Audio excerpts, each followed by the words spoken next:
Assalamualaikum warahmatullahi wabarakatuh.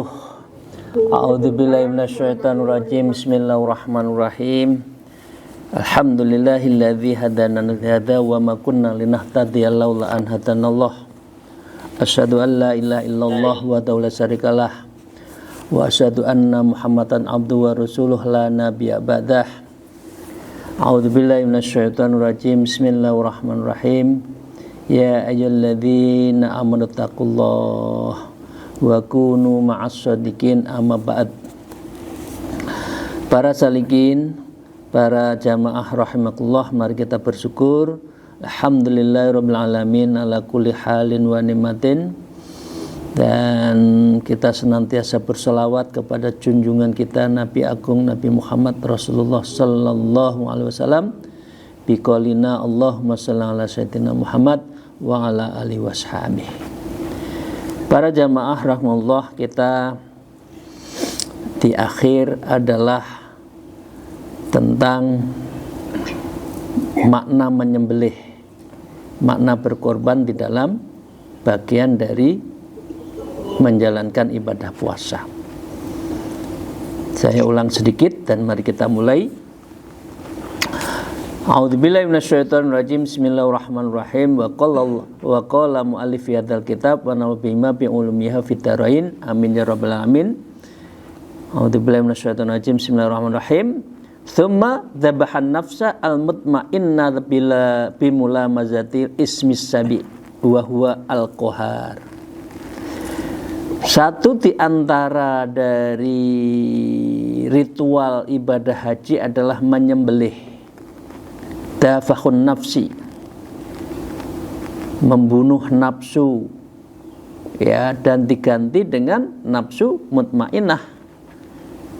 Bagaimana untuk bisa kita merasakan ketenangan hati, ya?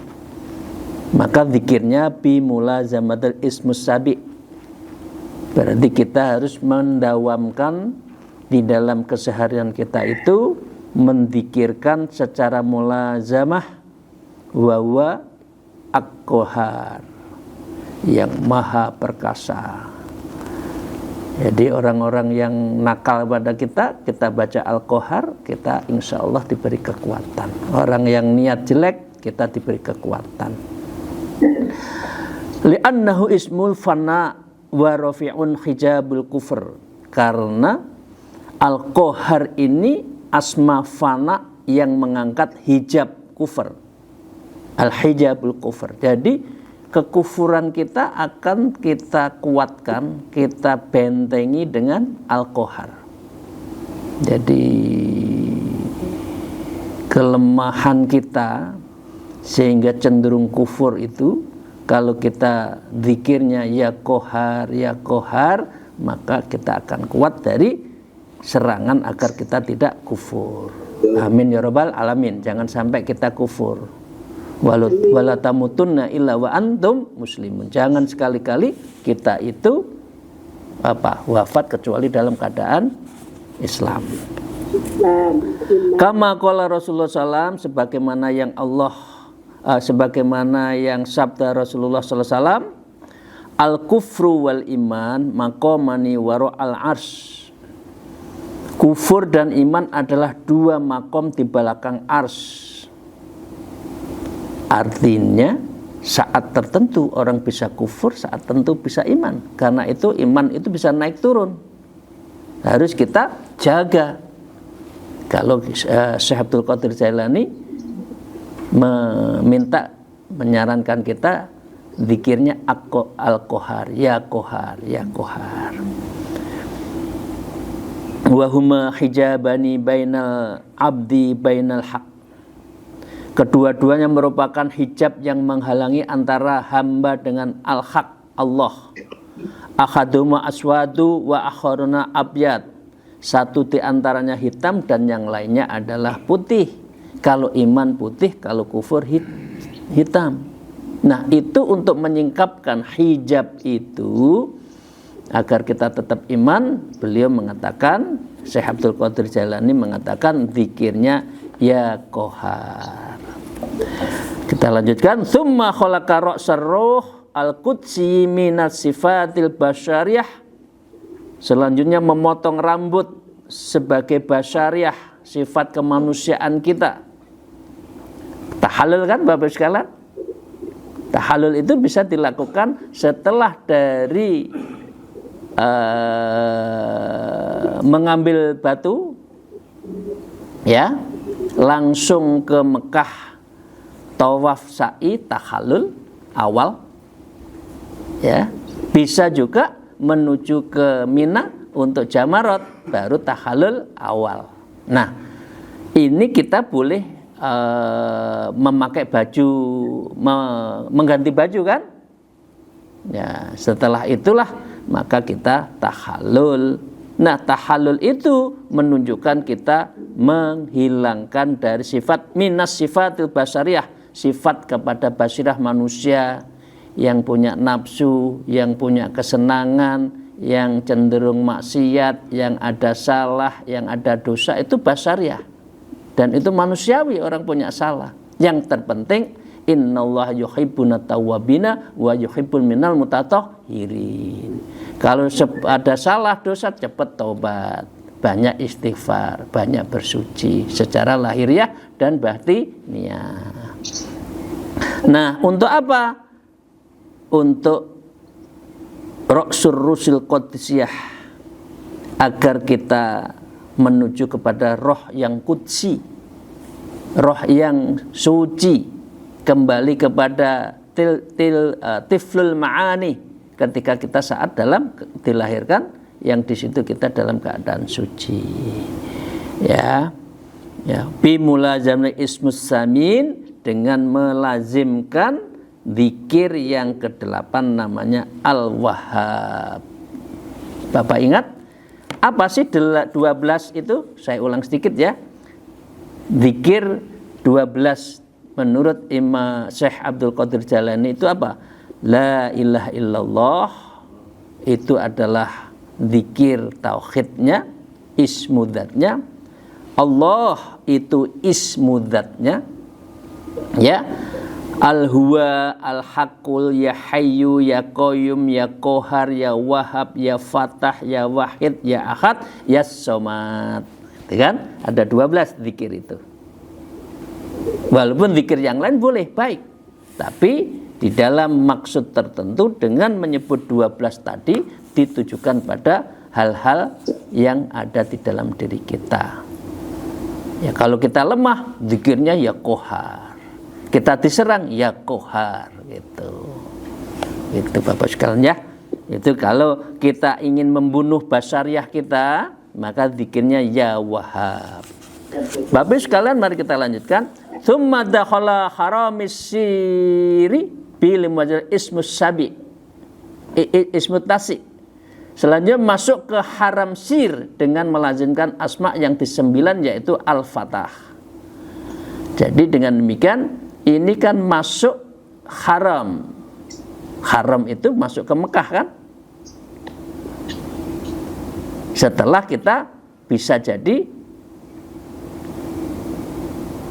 apa? Di Mina dulu baru masuk Mekah, gitu kan? Ini disirkan, diistilahkan adalah masuk ke haram. Zikirnya apa? Al-Fatah. Al-Fatah apa? Kemenangan. Jadi masuk ke Mekah itu sudah menang. Kita sudah dibekali mengambil batu di mana itu agak lupa. Setelah dari Mina di Arafah ke Musdalifah. Ya, subhanallah, Masrid. Musdalifah kita ambil batu kan? Sudah diberi apa? Bekal. Ya, itu boleh ke Mekah. Ya, boleh ke Mina. Kita sudah bekal dan masuk ke Mekah, ini asumsinya kan ke Mina dulu, baru ke Mekah. Mekah kita sudah menang. Al-Fatah zikirnya, karena itu surat yang saya sukai sejak muda itu surat Al-Fatah. Inna fatahna laka fatham mubina liyaghfira laka ma taqaddama min dhanbik wa ma ta'khirta min ni'mati wa yahdiyaka siratan mustaqima wa yansurka nasran azizah, dan seterusnya itu. Itu surat kalau kita mau naik kelas, mau macung jadi bupati, mau macung jadi ketua RT, Pak Lurah, baca surat Al-Fatah. Itu surat kemenangan. Itu surat yang saya cintai sejak saya muda, itu surat Al-Fatah. Karena itu anak saya yang ketiga namanya Al-Fat. Karena saya nisbatkan dari kesukaan surat yang saya sukai. Tsumma wasolli ila ru'yatil akif, yang hingga sampailah melihat orang-orang yang sedang iktikaf. Ya, kalau di Mekah kan iktikaf, wa yaqifu fi bisatil qurbah. Dengan iktikaf itu, dengan wukuf itu, sampailah melihat orang yang iktikaf, dan iktikaf itu adalah hamparan ke alam kurbah. Bapak sekalian, kalau yang sudah suluk, ketika wukuf iktikaf itu fana wal baqo, tidak ada hijab antara kita dengan Allah, dan kita ketiadaan kita kosong. Dan itu indahnya ketika istighraq, ketika kita mengosongkan diri dan ketemu Allah di dalam ruhani, di dalam iktikaf. Biasanya orang bisa setengah jam, bisa 1 jam diam, karena diam itu adalah kekuatan sejuta kata. Orang menyampaikan sesuatu pada Allah, kalimatnya panjang, mungkin capek. Dengan diam Allah sudah tahu engkau mau apa. Karena itu diam adalah penyerahan diri, dan itu adalah sejuta makna, dan Allah tahu apa makna yang ada di dalam diri kita. Karena itu satu di antara makom di dalam suluk adalah wukuf. Wukuf ada 3, wukuf qalbi, wukuf makani, wukuf adati. Betul ya? Bapak-bapak yang sudah suluk mulai mengerti, mulai ingat lagi.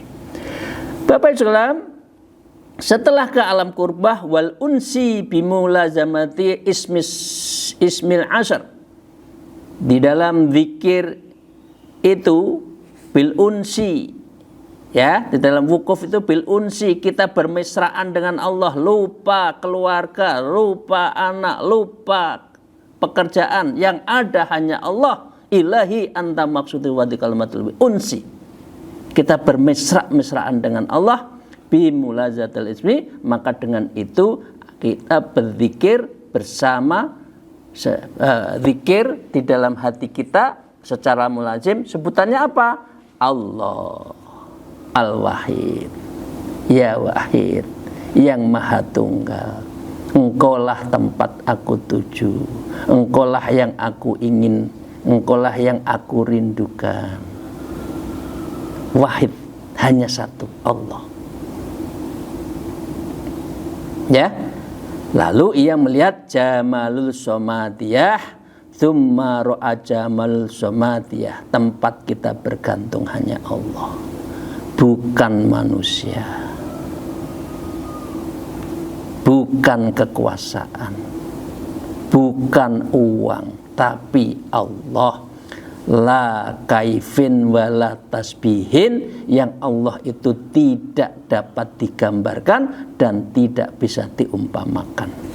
Ada bahasa lain la kaifin wala mislin, tapi di sini wala tasbihin, sama saja. Ini Bapak Ibu sekalian indahnya wukuf di sini. Wukuf adalah dalam rangka melihat jamal as-somatiyah, keindahan Allah yang somat. Itu Bapak sekalian susah aja kita sedih, wukuf, diam. Karena diam adalah kekuatan. Silent is power. Nah, dia apa-apain diam aja, difitnah diam aja, dimusuhin diam aja. Wa kafa billahi wakilah, cukuplah Allah yang menjadi wakil kita. Bapak sekalian, mari kita lanjutkan. Tsumma tofa sab'atal aswati bimulazamatil ismil hadi asar. Selanjutnya melakukan tawaf. Ya, tawaf fisik, tawaf 7 kali itu kan. Kalau di sini tawaf batin. Ya, tsumma tawaf batin. Ya, karena kita kan memaknai tawaf itu, haji itu dari segi makrifat kan, dari segi tarekoh kan. Nah, karena ini diartikan ini adalah tawaf secara batin 7 putaran, yang zikirnya adalah ismi hadi asyar, yaitu al-ahad. Qul huwallahu ahad, ya ahad, ya ahad. Ya, wa ma'ahu sittatun asma'i minal minal furu'ati thumma yashrabu minal yadil qudrah. Asma ke-11 ini disertai dengan 6 asma cabang yang selanjutnya diumpamakan mereguk minuman batin di tangan al-qudrah, kekuatan Allah, qudrah. Karena ini sudah mau sempurna kan, sudah ke-11. Jadi orang sudah mau tahalul akhir, ya, maka dengan demikian kita sudah indah. Ini yang mau jadi berangkat haji ini seneng ini membahas haji dari sisi makrifat ini, ya. Nah, asma itu ada 6 yang lain. Waqala Rasulullah, waqala Allah Ta'ala, a'udzubillahi minasyaitonir rajim, asaqahum rabbuhum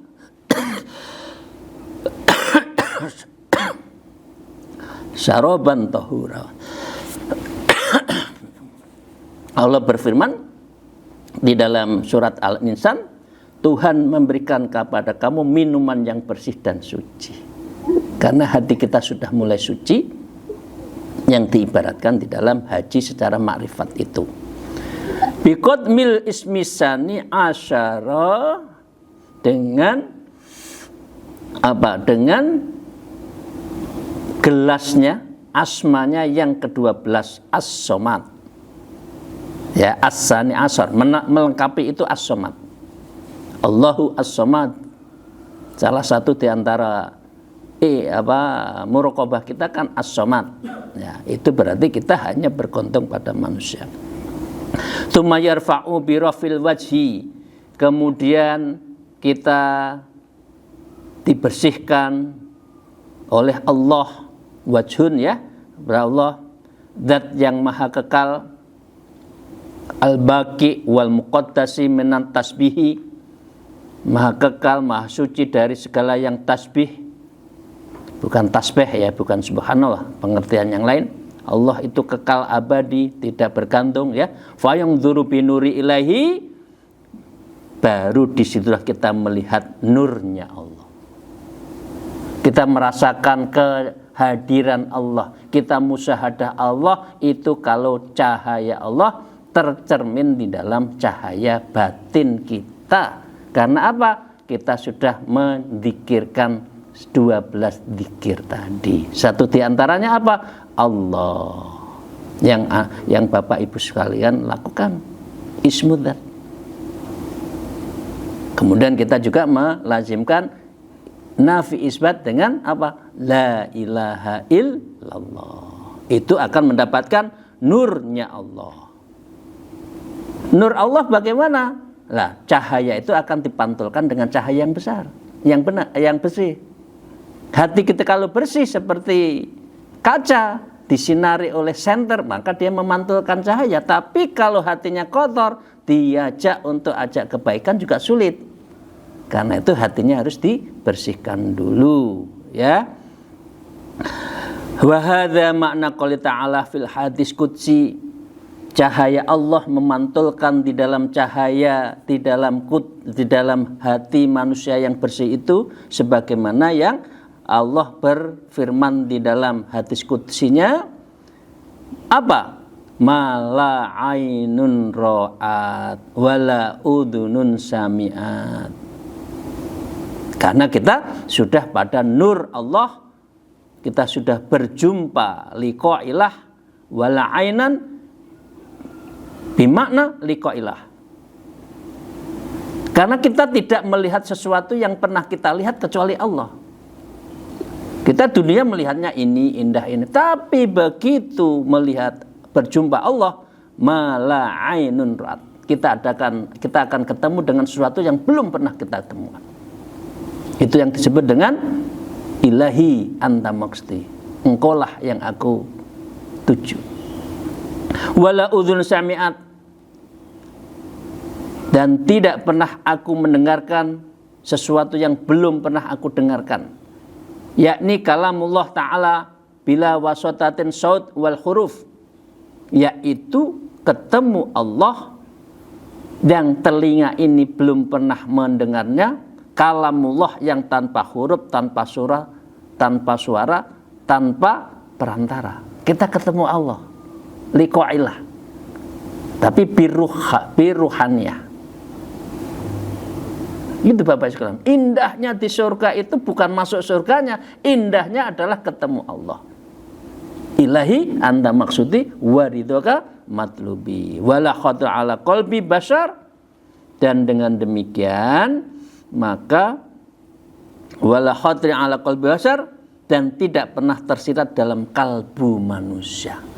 Kalbu manusia itu kan biasanya adalah simulasi. Keindahan kalau mata lihat indah, makanan enak kalau masuk tenggorokan kita yang enak. Tapi kalau di surga ketemu Allah itu adalah apa? Kalbunya kita tenang, melihat sesuatu yang belum pernah kita lihat, mendengarkan la sautun wala huruf, tidak ada suara, tidak ada huruf, tapi kita merasakan dan kita mendengarkan kehadiran Allah Subhanahu wa taala. Yakni dzauq ar-ru'yati wal hidab. Maka dengan demikian kalau kita kolbunya, telinganya, matanya sudah kita mendengar, sudah kita liqailah, sudah berjumpa Allah, itu nikmatnya, yakni dzauq, rasanya, nikmatnya itu ar-ru'yati, itu indahnya berkenalan, wal khitabi, dengan Allah Ta'ala, bukan kepada manusia, bukan pada pejabat, bukan kita punya harta di dunia, enggak. Nah karena itulah bedanya orang yang sudah suluk dan orang yang belum suluk di sini. Kalau orang suluk bukan hanya masuk surga, tetapi masuk surga bertemu Allah. Kalau orang umum mengatakan, yang penting masuk surga, muda, berpoya-poya, kaya raya, mati bahagia, di akhirat masuk surga. Lo enggak pernah zikir. Memang surganya mbahnya ya. Enak banget nek dunia ora tau ngibadah njaluk surga. Ya surgane apik, tapi lek wong sing wis gelem suluk, yang sudah mau suluk, itu adalah wayat khulu jannah bi ghairi hisab ma'a Rasulillah salam wa fil jannati bi ru'yati rabbil alamin. Amin ya rabbal alamin. Itu Bapak sekalian, indahnya orang suluk, indahnya orang yang berthariqah di sini. Kita jelas yang kita tuju itu siapa. Wa qala al-mu'allif wa nabima bi ulum fiddarain, amin ya rabbal alamin. Kita lanjutkan. Tsumma halal mahram Allah, selanjutnya melakukan penghalalan terhadap apa yang telah diharamkan. Karena kita sudah tahallul, ya kan? Bapak sudah tahallul, maaf, mau berhubungan dengan istri boleh. Karena kita sudah kuat. Kalau ada halangan, ada godaan yang haram, sudah nggak mau. Tapi kalau yang halal kita boleh. Nah, di situ berarti kita sudah terbebas belenggu dari apa? Nafsu. Kalaupun kita mencintai seseorang bukan karena nafsu, karena hati.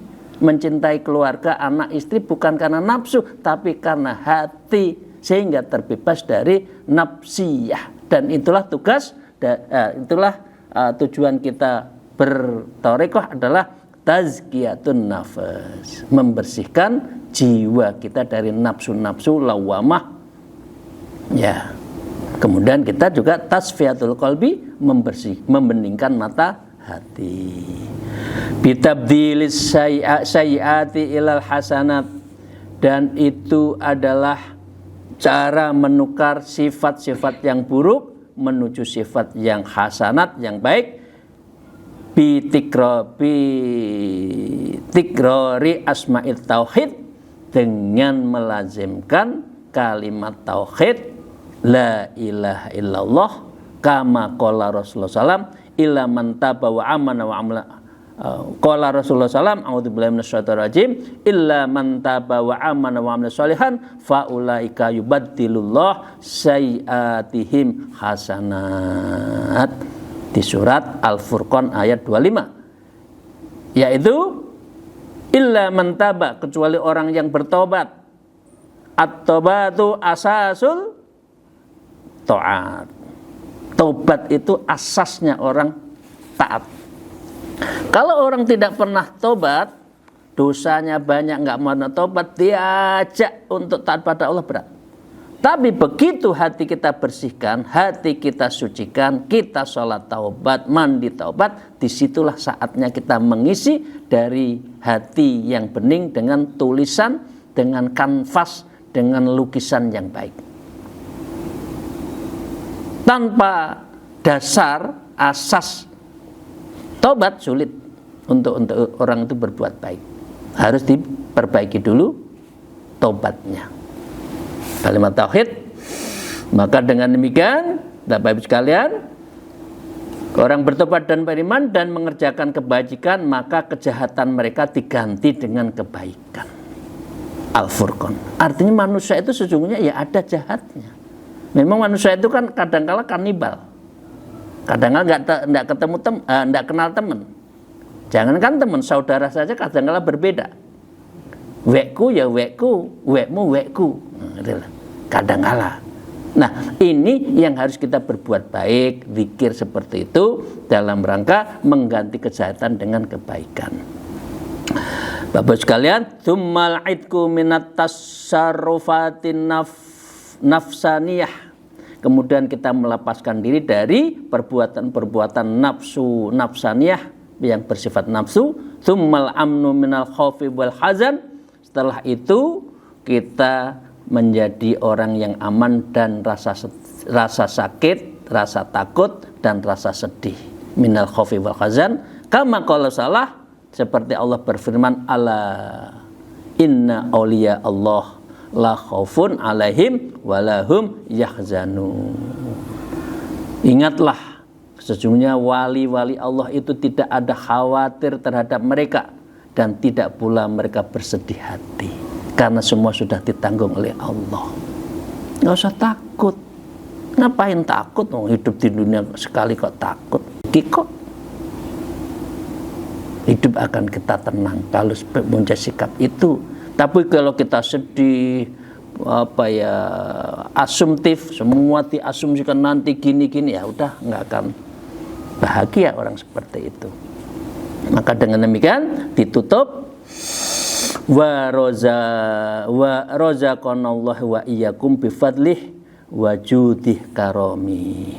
Semoga Allah menganugerah kita dengan kemampuan wa yakum min fadlih, dengan mendapatkan karunia-karunia Allah, keutamaan dari Allah, fadilah dari Allah, ya, bifadlih wajudi, dan penuh dengan kasih sayangnya Allah, wa karomihi, dan penuh karena kemuliaan Allah itu diberikan kepada kita. Demikian, terima kasih Bapak Ibu sekalian. Semoga kita selalu mendapatkan ridho ma'unah dan dalam hidup kita diberi kemudahan dan kita diberikan sebuah fadilah yang tiada tara dan terus mengalir sederas air terjun, bahkan itu menjadi kehidupan kita sehari-hari. Amin ya rabbal alamin. Nanti masih ada satu subsesi lagi di bidang ini yang menutup pembahasan haji secara makrifat. Akhirul kalam, alhamdulillah, wallahul muwafiq ila aqwamit thoriq. Assalamualaikum warahmatullahi wabarakatuh.